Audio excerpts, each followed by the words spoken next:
예수님께서 공생의 기간 중에 딱 한 번 외국에 나가신 적이 있으셨습니다.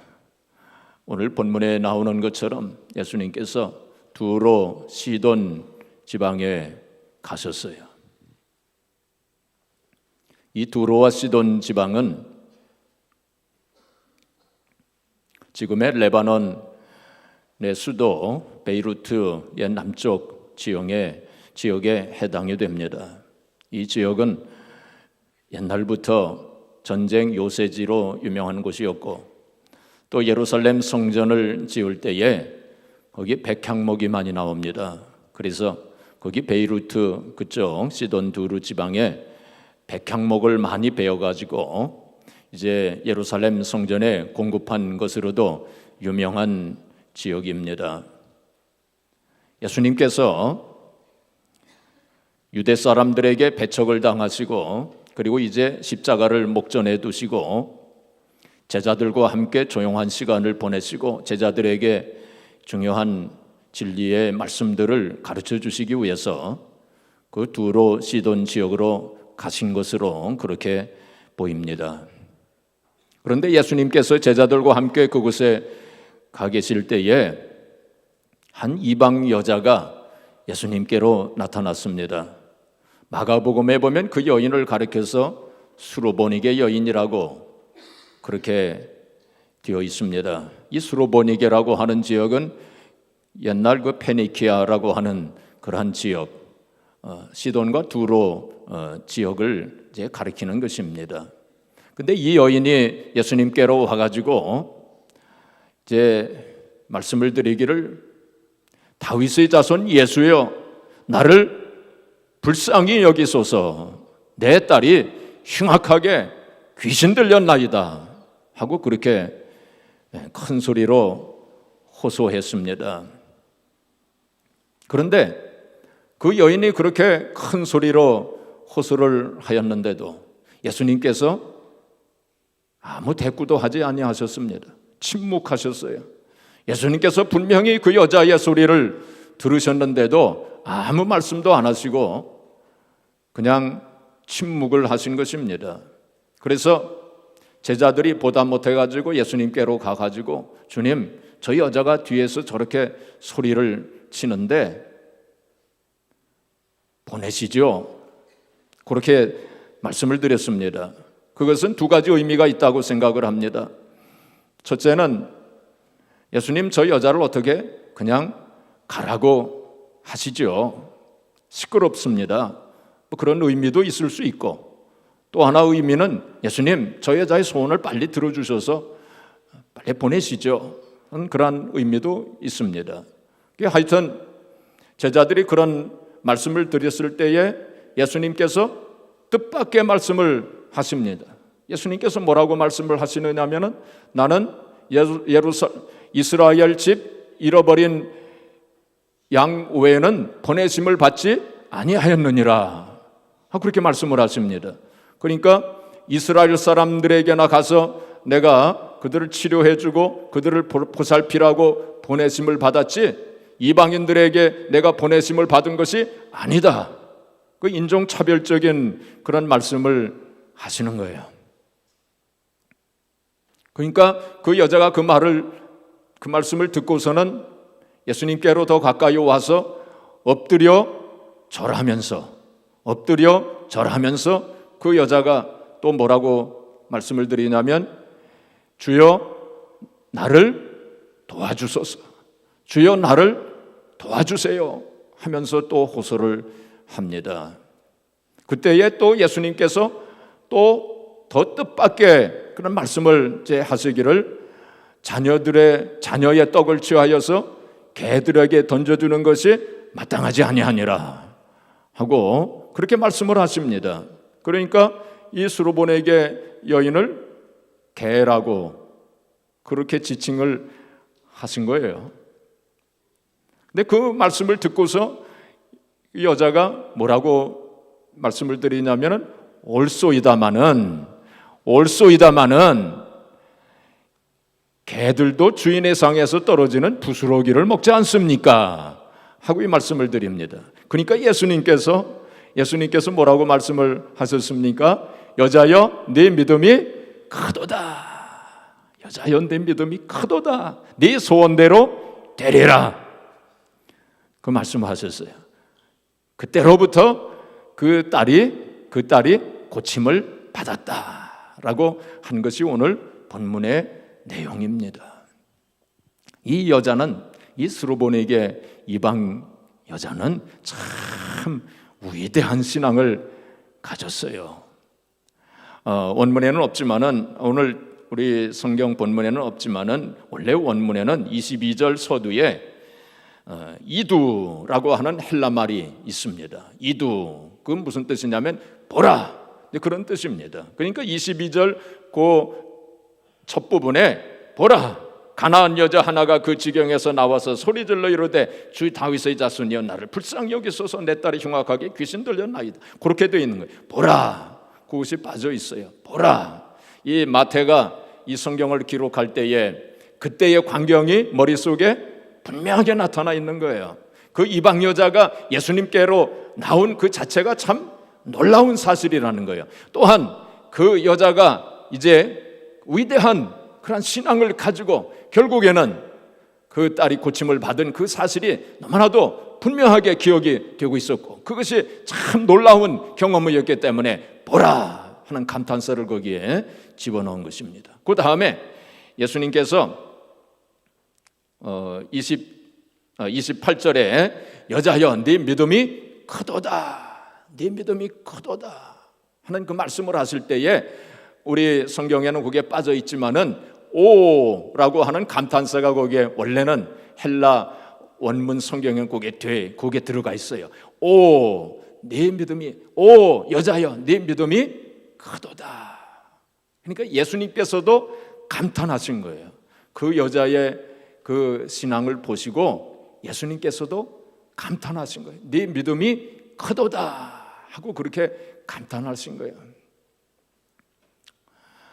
이 믿음이 크다 하는 걸 원문에서는, 헬라 원문에는 뭐라고 되냐면 메가스 피스토스라고 하는 단어를 썼어요. 메가스 피스토스. 이 메가스라고 하는 거는 요즘에 우리가 메가톤이라는 말을 쓰는 메가 뭐 그런 말을 많이 쓰지 않습니까? 거기서 나온 거예요. 크다는 거예요. 아주 큰 메가톤 같은 그런 믿음을 네가 가졌구나 하고 주님께서 감탄하시며 칭찬하신 거예요.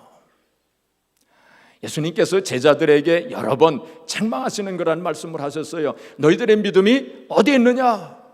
그렇게 책망하시고 이 믿음이 적은 자들아, 그렇게 책망을 하셨는데 이 여자에게는 네 믿음이 크도다. 오, 아이고 너희 믿음이 크구나 하면서 감탄하시면서 그렇게 칭찬을 하신 거 아닙니까?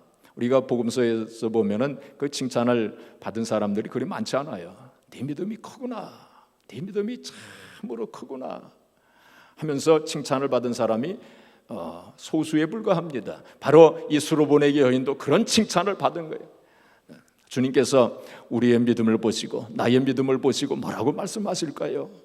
야, 아무개야 네 믿음이 정말 크구나.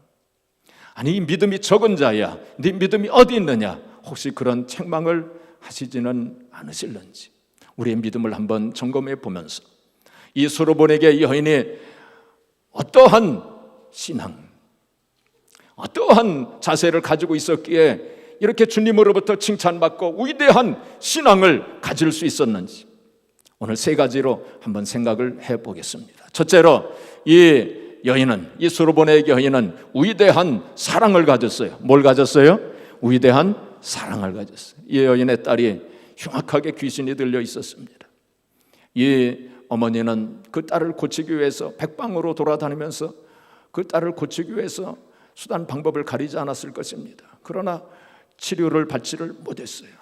그래서 이 여자는 예수님의 소문을 듣고 예수님께로 달려간 것입니다. 그 당시 관습으로는 유대인들에게 나아갈 수 없었어요. 그것도 유대인 남자에게는 나아갈 수 없었습니다. 그러나 이 여자는 그 딸을 사랑하는 마음이 있었기 때문에 그는 자존심 다 버리고 체면 모두 다 버리고 그리고는 예수님께로 달려갔던 것입니다. 바로 이것이 그 사랑이에요. 그 여자의 사랑이에요. 그리고 여기 22절에 보시면은 뭐라고 말씀을 드리냐면 주 다윗의 자손이요 나를 불쌍히 여기소서, 나를 불쌍히 여기소서라고 그렇게 호소했습니다. 물론 제 딸을 불쌍히 여겨주소서 하고 그렇게 할 수도 있었겠지만은 이 어머니는 나를 불쌍히 여기소서. 왜 그렇게 했을까요? 그것은 그 딸의 고통이 자기의 고통이라는 것입니다. 그 딸의 슬픔이 자기의 슬픔이라는 것입니다. 그 딸의 눈물이 자기의 눈물이라는 거예요. 동일시했어요. 그 딸의 고통과 슬픔, 자기의 고통과 슬픔으로 그렇게 동일시했습니다. 그것이 진정한 사랑이에요. 우리가 다른 사람의 고통과 슬픔을 나의 고통과 슬픔으로 생각하는 그것이 진정한 사랑입니다. 예수님께서 제자들에게 말씀을 하시기를 네 이웃을 내 몸과 같이 사랑하라. 네 이웃을 내 몸과 같이 사랑하라. 그렇게 말씀을 하시면서 여리고 고개를 넘어가는 그 강도 만난 자 이야기를 하시지 않았습니까?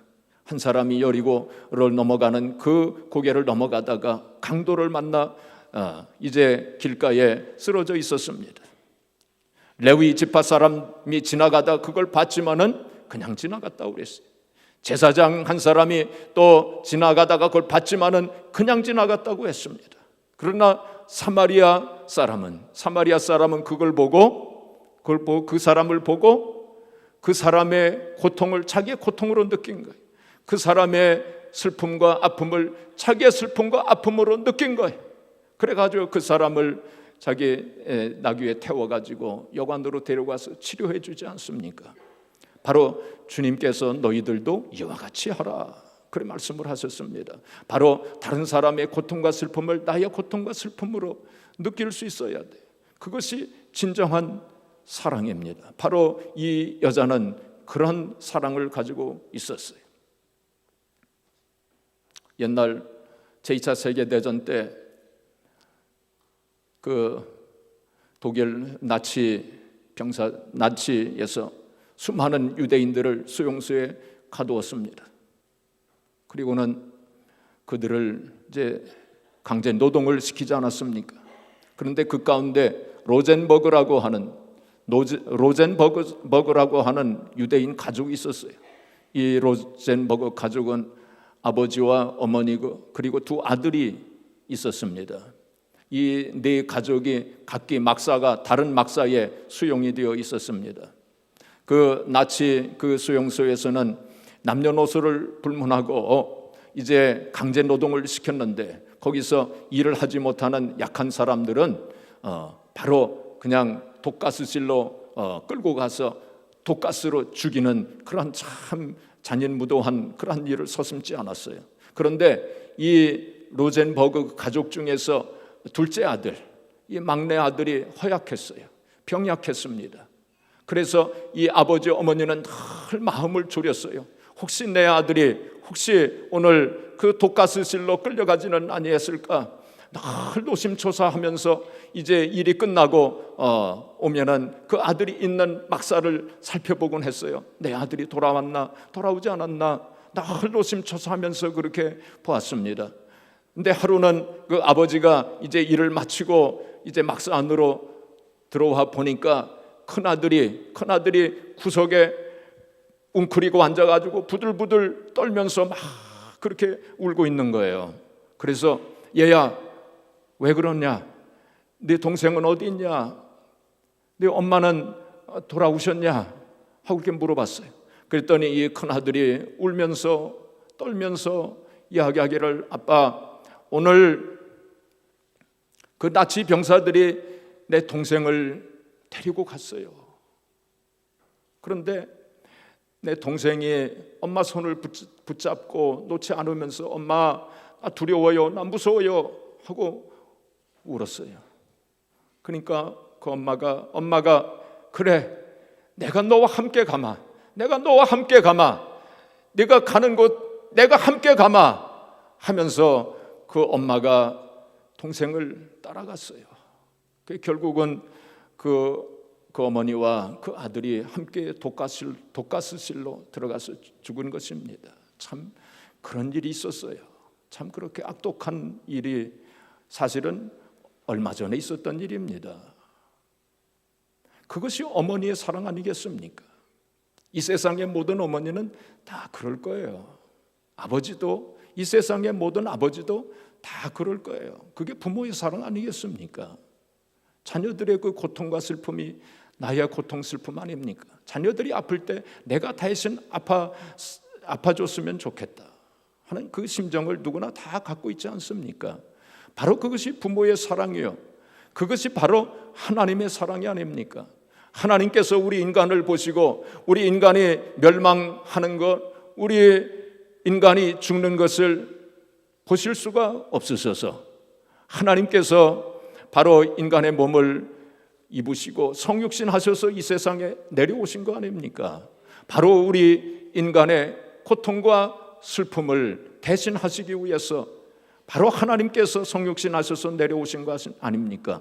그래서 십자가 위에서 우리를 대신해서 십자가 위에서 피 흘려 몸버려 죽으신 거 아닙니까? 바로 그것이 십자가의 사랑 아닙니까? 바로 그것이 하나님의 사랑 아닙니까? 바로 이러한 위대한 사랑이 있을 때 이러한 기적이 일어나게 되는 것입니다. 바로 이 여인은 그러한 사랑을 가지고 있었어요. 그 딸의 고통과 슬픔을 자기의 고통과 슬픔으로 알고 그렇게 하나님께로, 주님께로 달려나왔던 것입니다.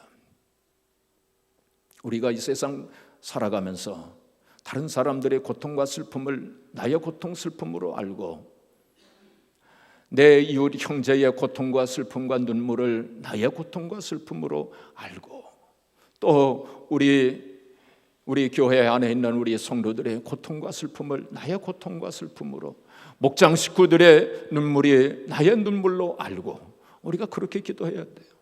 저는 어제 설교 준비하면서 목사이지만은 우리 성도들의 고통과 슬픔을 나의 고통과 슬픔으로 그렇게 알고 기도하지 못한 것 하나님 앞에 회개하면서 기도했습니다. 그러면서 기도하기를, 하나님 저에게 그런 사랑과 그런 심정을 주시옵소서. 우리 교우들의 고통과 슬픔 눈물을 나의 고통 슬픔 눈물로 그렇게 알고 이 여인의 그 심정 가지고 하나님 앞에 기도할 수 있게 해달라고 그렇게 기도했습니다.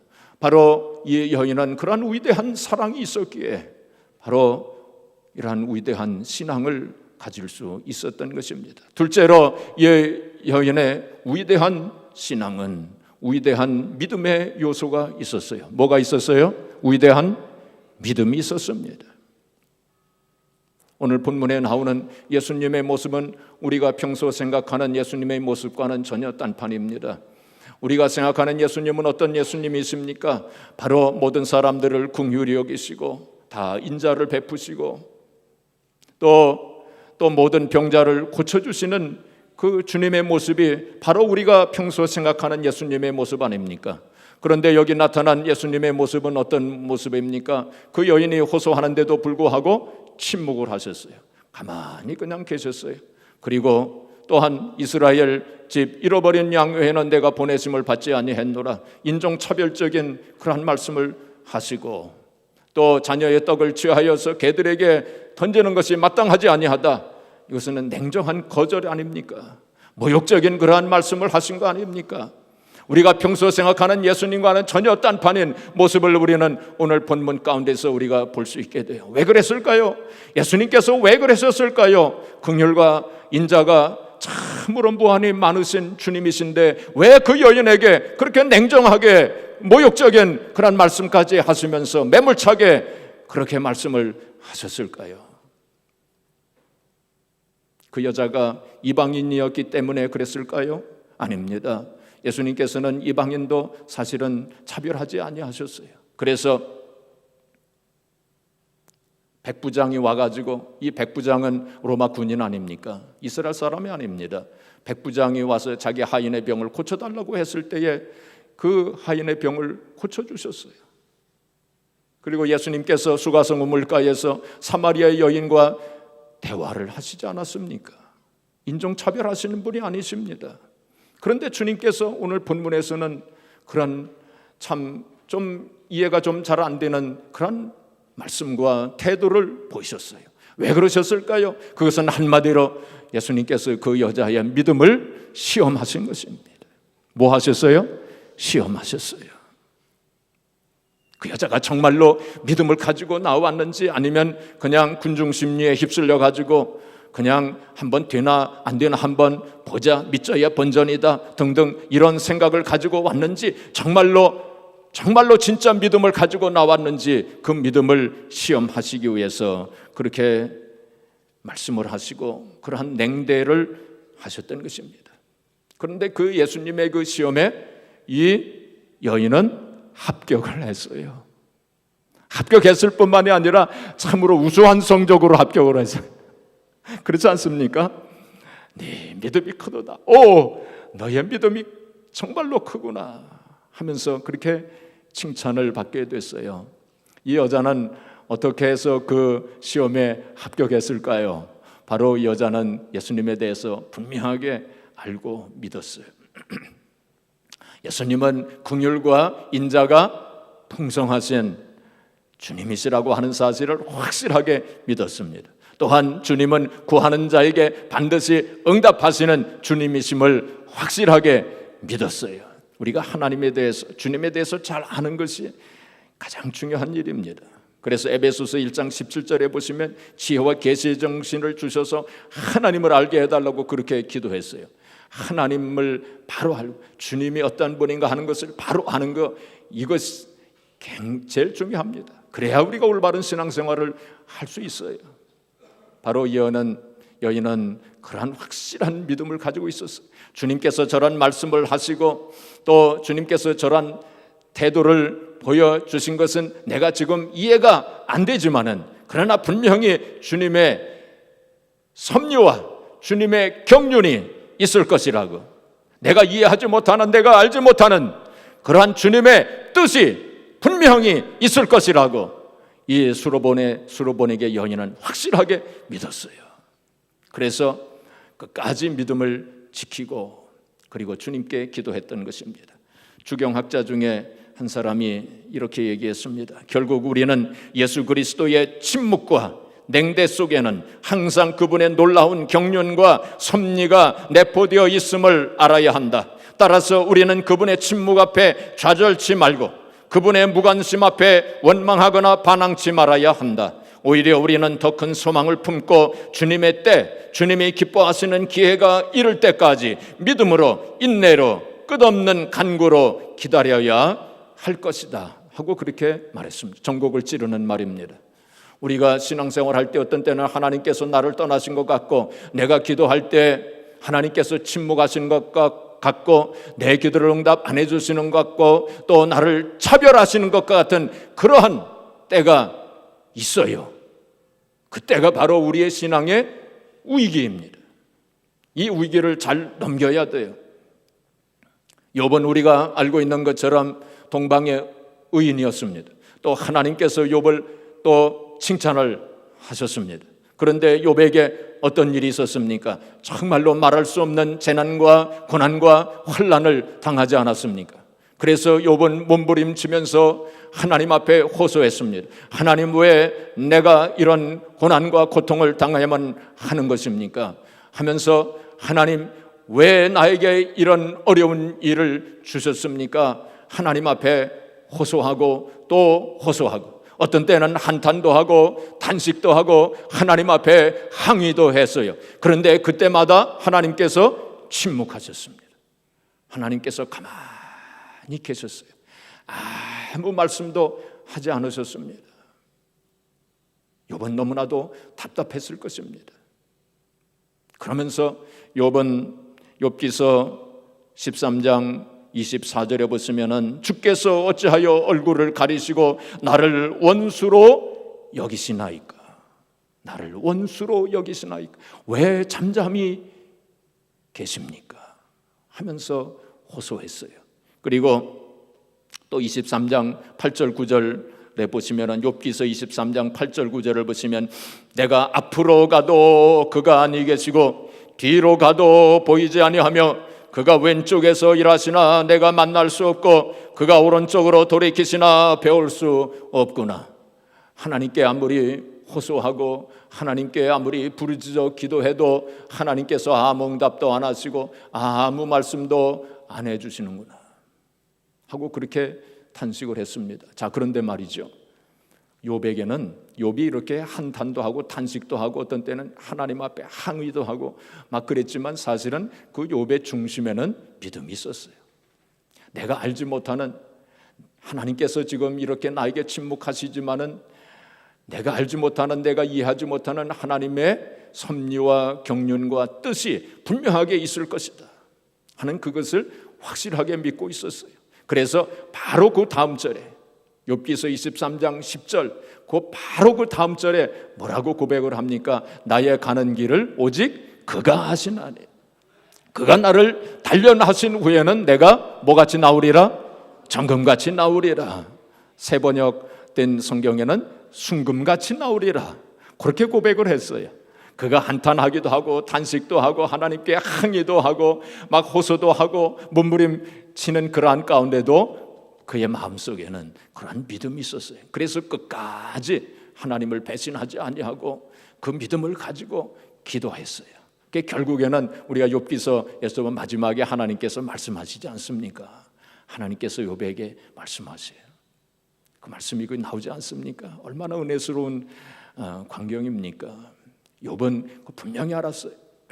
욥은 하나님께서 나를 시험하시는구나. 사실 하나님께서 그를 시험하신 거 아닙니까? 사탄이 와가지고 하나님께, 하나님, 욥이 그 순전한 믿음을 가지고 있는 거는 욥에게 하나님께서 많은 축복을 주셨기 때문이 아닙니까? 그거 다 뺏어버리면은 욥도 하나님 배신할 겁니다 하고 그렇게 사탄이 그렇게 하나님께 그렇게 그 말을 하지 않았습니까? 그때 하나님께서 그럼 한번 시험해봐라, 욥을 한번 시험해봐라. 그래서 하나님께서 그 시험을 허락하신 거 아닙니까? 근데 욥은 끝까지 믿음을 배신하지 않았어요. 끝까지 믿음을 가졌습니다. 결국에는 하나님께서 갚아주셨어요. 하나님께서 가장 선한 길로 인도해 주셨어요. 더 큰 것으로 하나님께서 축복해 주신 것을 우리가 알게 됩니다. 여러분, 요셉의 경우를 한번 보세요. 요셉이 형들의 그 모함으로 종으로 팔려가지 않습니까? 종으로 팔려갈 때 욥이 얼마나 부르짖어 하나님 앞에 기도했겠습니까? 하나님, 왜 나를 이런 고난과 고통으로 몰아넣으시는 겁니까? 종이 되는 것이 어떤 일입니까? 하면서 하나님 앞에 기도했을 거예요. 그리고 보디발 장군의 집에 가서 또 거기 일할 때에 하나님 앞에 호소하고 간구하고 부르짖어. 근데 하나님께서 그때마다 다 침묵하셨어요.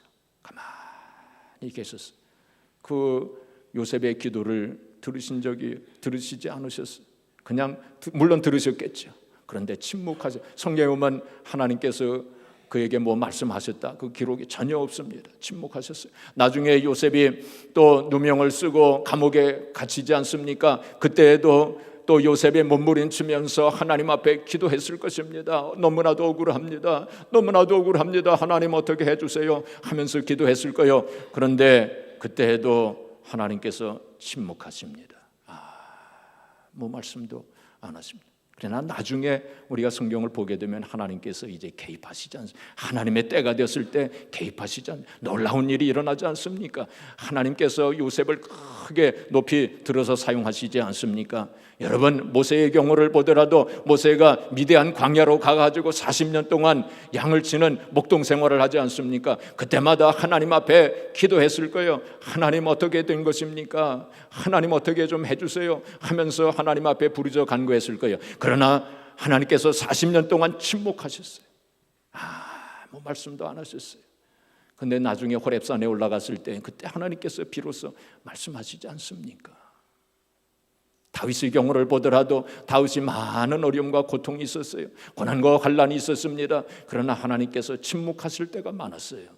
그러나 다윗은 낙심좌절, 절망, 원망, 불평, 의심하지 아니하고 내 마음이 확정되었고 확정되었사오니 이러한 상황과 형편 속에서도 나는 하나님을 찬양하겠나이다.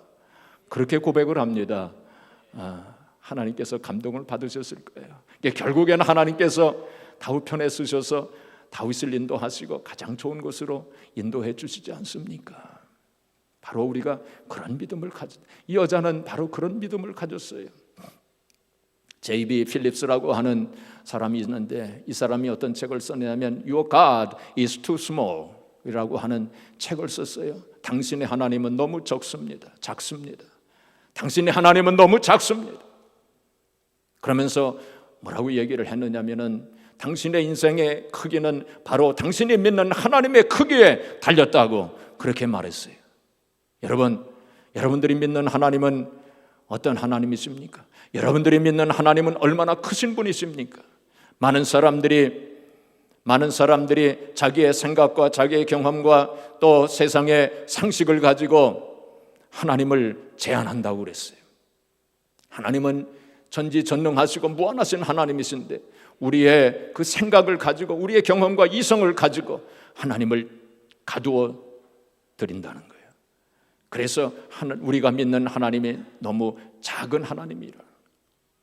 제가 얼마 전에 빌 존슨이라고 하는 분이 책을 썼는데 그 책을 읽어보았습니다. 그 책의 이름은 When Heaven Invades Earth라고 하는 책입니다. 하늘이 땅을 침노할 때라고 하는 그 책이에요. 하늘이 땅을 침노하는데 하나님께서 우리의 삶의 현장에 개입하시기를 원하시고 하나님의 능력이 나타나기를 원하시지만 우리의 믿음이 너무나도 작기 때문에 우리의 생각과 우리의 경험과 이성으로 그 하나님의 능력이 나타나는 것을 막는다는, 우리의 믿음이 어떤 믿음을 가지고 있습니까? 이 여자는 주님께서 뭐라고 말씀하셔도 내가 이해하지 못하는 어떤 섭리와 경륜과 뜻이 있을 것이다 하고 분명하게 믿고 끝까지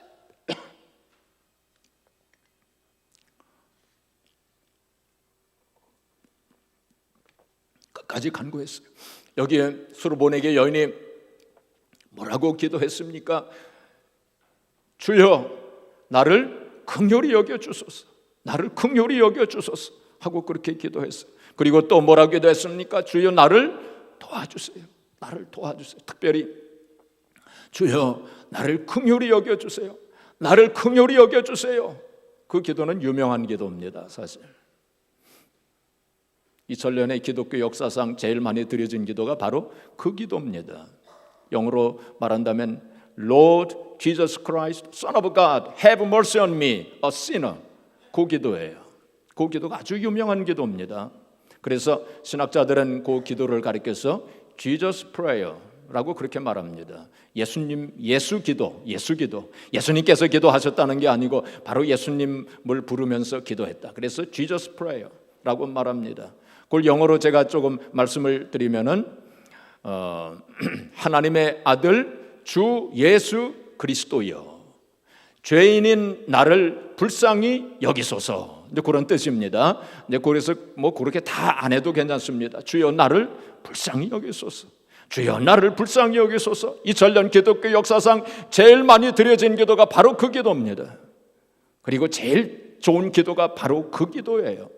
바드메오가, 그 소경 바드메오가 예수님 지나가신다는 소식을 듣고 뭐라고 했습니까? 다윗의 자손 예수여 나를 불쌍히 여기소서. 똑같은 기도예요.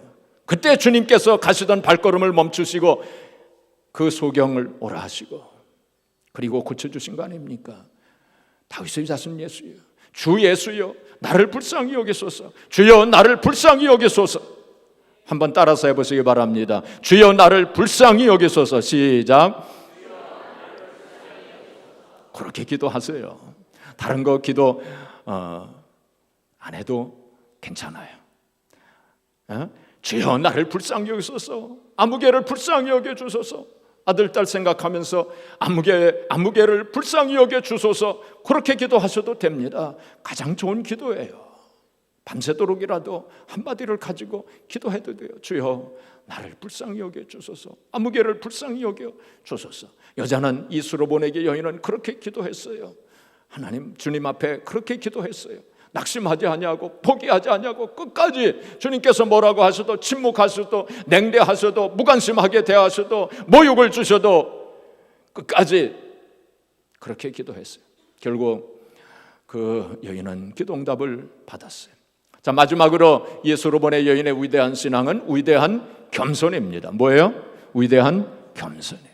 우리가 성경을 보게 되면 겸손한 자에게 하나님께서 은혜를 베푸시고 교만한 자를 물리치시고 대적하신다 하는 그 말씀들이 많이 있는 것을 보게 됩니다. 많은 사람들이 나는 부족한 사람입니다, 나는 죄인입니다 하고 그렇게 말은 하지만은 당신 부족한 사람이야, 당신 죄인이야 그래 말하면 다 기분 나빠할 거예요. 그렇다면 진짜로 우리가 겸손한 사람일까요? 겸손을 가장한 교만 아닙니까? 제가 여러분에게 집사님 이거 잘못했어요, 이거 참 집사님 이거 부족한 사람이네요 하고 말씀드리면 다 시험에 들 거예요 아마. 그런데 이 여인은 예수님께서 자녀의 떡을 취하여서 개들에게 던져주는 것이 마땅하지 않다, 개라고 말씀을 하신 거 아닙니까? 개 취급을 받은 거예요. 그런데도 이 여인이 뭐라고 대답했어요? 옳소이다 하고 그렇게 대답하지 않았어요. 그걸 인정했어요. 참 놀라운 겸손 아닙니까? 참 생각해보면 재밌는 것은 모든 나라에 욕을 할 땐 꼭 개를 들먹이더라고요. 그거 참 이상한 거 아닙니까? 그 개가 알아들으면 참 기분 나쁠 거예요. 그렇지 않습니까?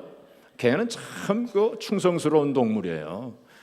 주인을 배신하지 않습니다. 사람은 배신하는 것을 떡 먹듯이 하는데 그 개는 배신 안 해요. 주인 배신 안 해요. 한국에서 어떤 경주에 사는 사람이 개를 데리고 서울로 가서 그걸 잃어버렸대요. 서울에서 잃어버렸는데 몇 달 뒤에 그 개가 경주 집으로 찾아왔대요. 어떻게 그 서울에서 경주까지 그 개가 찾아왔는지. 그런 동물입니다. 어떤 면에서는 사람보다 나아요. 그런 얘기 아마 다 들어보셨을 거예요. 어떤 사람이 개와 경주를 이제 하는데 개와 경주를 하는데 개보다 늦게 뛰었대요. 그러니까 사람들이 뭐라고 얘기를 했냐면 개보다 못한 놈 그러더래요. 죄송합니다. 제가 그런 얘기 했다는 게 아니고 다른 사람들이 그렇게 얘기했다는 거예요. 개보다 못한 놈 그러더래요. 그래서 이 사람이 열심히 뛰었답니다. 그래서 개와 같이 이렇게 비겼대요. 개와 비겼대요. 그러니까 사람들이 뭐라고 그랬어요? 개 같은 놈 그러더래요. 그러면 내가 개를 이기면 아무 소리 못 하겠구나. 이제 그렇게 얘기했대요. 그래서 열심히 뛰어서 개를 이겼대요. 그러니까 뭐라고 그랬대요? 개보다 더한 놈 그러더래요. 그래서 사람들이 이 개를 가지고 그렇게 욕을 해요. 그 개를 가지고 욕하는 건 최상급의 욕입니다. 이 수르본의 여인은 바로 그런 욕을 주님으로부터 먹은 거 아닙니까? 그런데도 시험에 안 들었어요. 보통 사람 같으면 시험에 들어도 100번이나 시험에 들었을 겁니다. 아마 주님께 험한 소리하고 떠났을 거예요. 그런데 여인은 그러지 않았어요. 옳소이다마는 하면서 그 얘기하지 않습니까? 그리고 25절에 보시면은 여자가 와서 예수께 절하며, 이 절한다는 건 프로스쿠네오라고 하는 헬라 말을 쓴 건데 이거는 납작 엎드려 절하는 걸 말해요. 근데 이것은 미완료형으로 되어 있어요. 미완료형이라고 하는 것은 계속 절을 했다는 것입니다. 계속 주님께서 뭐라고 하시든 주님께서 어떤 태도를 보이시든 그러니까 계속 절을 한 거예요. 계속 절한 거예요. 계속 미완료형입니다. 계속 절한 거예요. 여기에 그 여자의 참 위대한 겸손이 나타나 있지 않습니까? 그래서 결국은 주님께서 여자여 네 믿음이 크도다 하시면서 크게 칭찬을 하시고 그 여자의 기도를 들어주신 것입니다. 사랑하는 성도 여러분, 우리가 이 세상에 살면서 문제없는 사람 없어요. 문제없는 가정 없어요. 문제없는 교회 없어요. 우리가 모든 사람들이 이 세상에 살아가면서 다 문제를 안고 살아갑니다. 문제가 있어요. 가정도 그렇고 교회도 그렇고 여러 가지 문제와 어려움이 있습니다. 미국 속담에 그런 속담이 있습니다. 흐르는 냇물에서 돌들을 치워버리면 그 냇물은 노래를 잃어버린다 그랬어요. 흘러내리는 시냇물에서 졸졸졸졸 거리면서 시냇물이 흘러가지 않습니까? 그런데 거기서 돌들, 조약돌, 자갈들을 다 치워버리면 소리가 없어져요. 노래가 없어져요. 마찬가지로 우리 인생 가운데서도 여러분 여러 가지 어려움과 문제가 있기 때문에 기쁨도 있는 거예요. 또 노래도 있는 거예요. 그렇지 않습니까? 아무 문제 없다고 한번 생각해 보세요. 얼마나 이 세상이 지루하겠어요. 재미가 하나도 없을 겁니다. 근데 문제가 있기 때문에, 그렇죠? 어려움이 있기 때문에, 고난이 있기 때문에 기쁨도 있는 거예요. 그리고 즐거움도 있는 것이고 또 우리가 찬양도 드리는 것입니다. 문제가 아니라 바로 문제를 대하는 우리의 자세가 문제예요. 그렇죠? 문제가 있는 그 자체가 문제가 아닙니다. 바로 문제를 대하는 우리의 자세가 어떠한가? 그것이 가장 중요한 문제예요. 우리 신앙인의 자세는 어떠해야 됩니까? 오늘 수로보내게 여인의 이 신앙 자세를 우리가 생각을 하면서 어떤 어려움이 있어도 어떤 문제와 고난과 환난이 있어도 낙심좌절 절망 의심 포기하지 아니하고 우리 하나님께로 가지고 나아가서 위대한 사랑 가지고 위대한 믿음 가지고 포기하지 아니하고 또 위대한 겸손 가지고 끝까지 기도하심으로 정말로 네 믿음이 크도다. 아무개 네 믿음이 크도다. 내가 너 같은 믿음을 내가 본 적이 없노라 하시는 주님의 그러한 칭찬을 받고 정말로 하나님의 능력을 체험하여 하나님 앞에 영광을 돌리고 또 하나님의 영광에 들어가는 저와 여러분들이 되어지기를 주님의 이름으로 축복합니다.